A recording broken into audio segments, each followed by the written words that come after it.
The Dr. Ray Podcast is a co-production of Ave Maria Radio and EWTN Radio. Here's today's monologue with Dr. Ray Guarendi. I've become more and more convinced this is the number one adjective leveled at children. Strong-willed. It had its genesis way back with focus on the family's James Dobson, who wrote The Strong-Willed Child. Now, I'm kind of surprised at Dr. Dobson. He's a Christian man, and he would know that strong-willed is basically human nature-willed. It's what we are. Bent, concupiscence, bent toward the self, stiff neck. We want to do what we want to do. So strong-willed would seem to be normal-willed, but as an aside, there are multiple variants of strong-willed, and you hear those. Oh, she's so determined. Oh, this child, black is white, white is black, going to do what she wants, just so independent. Mind of her own. Very high-maintenance youngster, challenging child, very challenging child, very active child. We talked to the pediatrician. The pediatrician told us the problem. We have a difficult child. Difficult child is redundant. Why is this? Why all of a sudden are so many kids just so naturally pushed back? I think a big explanation is that the parents don't have the authority they used to have. I'm not talking about a jackbooted kick the door down, I'm back and I'm ticked, punk. No, I'm talking about a quiet, calm, strong, clear, loving authority. You mean what you say and you follow through and you support the values you're trying to teach, and you have to hold the kids accountable so you can do it and the world won't later. All of a sudden, that's just kind of become let's all get along. Gentle parenting is the latest iteration of that. I hope it dies out because it's ruining a lot of parents. It's also ruining a lot of grandparents' time around their kids who are being raised this way, their grandkids being raised this way. Are some kids more strong-willed than others? Of course they are. And that can make a child seem strong-willed when compared to a softer-willed child. I get this in my office all the time. The first kid comes in to the parents' lives, and it's a kind of relatively smooth child-rearing experience. And they think that's what parenting is. You know, we just put her to bed, we kissed her, we sang a song, and we told her a story, and we never had a bad time. And now this one comes along, and he fights bed every step of the way. What's wrong with him? Nothing. Your first one was a practice round, a mulligan. God said, here, play with this. I'll save the real kid till later. I'd say at least half the time when a parent comes into my office talking about how tough one of their kids is, I'll ask, is there an older brother or sister? Yes, nothing at all like this. Yeah, well, what makes you think the first one was normal? I think the first one was a freebie. And so, as a consequence, we think certain kids are strong-willed when it's only by comparison. They aren't necessarily that strong-willed. And interestingly enough, I wrote a book called Taught by 10 and talked about some of the things I learned as a father.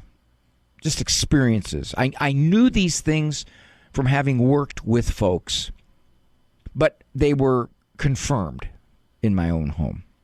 And one of these was, defiance is very much dependent upon, believe it or not, I know some of you are not going to like to hear this, but it's true, the parent's discipline style. Somebody asked my wife, a woman from church, we had 10 kids under 12 at one point. Somebody asked my wife, what would you do if one of your kids just defied your discipline? They wouldn't accept it. And my wife said, I don't know. And the woman was shocked. What do you mean you don't know? Could you not know? Are you telling me your kids never defy your discipline? She goes, well, they used to back when they were little, but they don't anymore. The woman continued, how can that be? And my wife said, well, I guess they know what's going to happen if they do. And so they're not going to.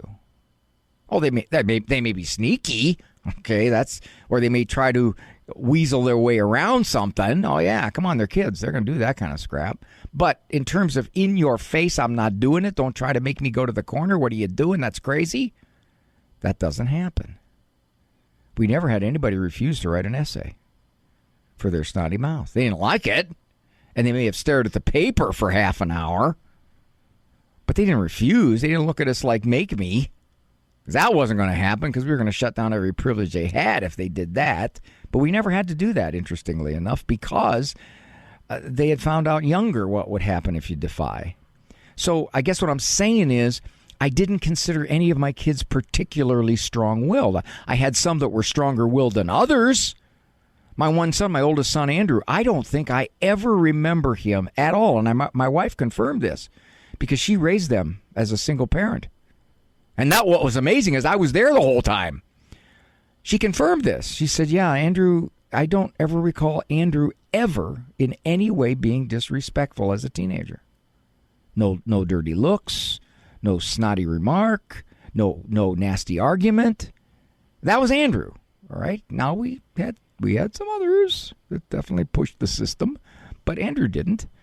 So were they stronger willed than Andrew? Yeah. But Andrew just wasn't a pushy kid. He just didn't do that stuff. So it's kind of like getting a rest round. You know, you're like, here, you got a minute break here. We'll give you Andrew. He's easy enough. So all that said, I cringe when I hear everybody talking about how strong-willed their kids. And if I asked them, I know what I'm going to hear. If I ask, do you think he's strong-willed? Oh, yes. Oh, yes. Very strong-willed. And interestingly enough, and I've talked about this before on this program, what's the school see? Half the time, at least half the time, maybe more when they're below 4th or 5th grade. The school doesn't see any of that. Teacher says he's a delight. No problems whatsoever. She wishes she had a whole classroom full of him. Where'd all that strong will go? That teacher doesn't have a fraction of a parent's authority. How come that teacher's getting cooperation? Because the kid perceives that the teacher has some kind of authority, even though it's not anywhere near what a parent has. It's the perception that the teacher has that authority, and so that quote-unquote strength of will. But here's the other thing about strength of will. Christians of all people should recognize, confirmed by G.K. Chesterton, who said, the one doctrine of Christianity that has abundant empirical proof is fallen human nature. Just pick up any newspaper. Yeah, we are bent towards self-interest. We are. We spend our whole life trying to get past self-interest with God's grace, but that's the natural state of us. But yet, the shrinks have somehow turned that on its head. That's the only way I can explain this. The shrinks have decided, no, the natural state of a child is cooperation. They want to cooperate. No, they might want confirmation about their behavior. They might want compliments, but cooperate? Not if it goes against what they want to do. Come on, he's 5. What do you expect? He doesn't listen. He just doesn't listen. Of course not. When you say he doesn't listen, what you're really saying is he's a rational creature. If you find the right way to reason with him and explain yourself, then he will listen. Well, yeah, if we all lived by reason and rationale, yes. But we don't. We live by self-interest and emotion much of the time, especially his. So be careful about strong-willed. Heavy overused. More of Dr. Ray's monologues can be found on his website, drray.com. Monologues as well as full-length programs of The Doctor Is In can be heard at AveMariaRadio.net and EWTN.com/radio.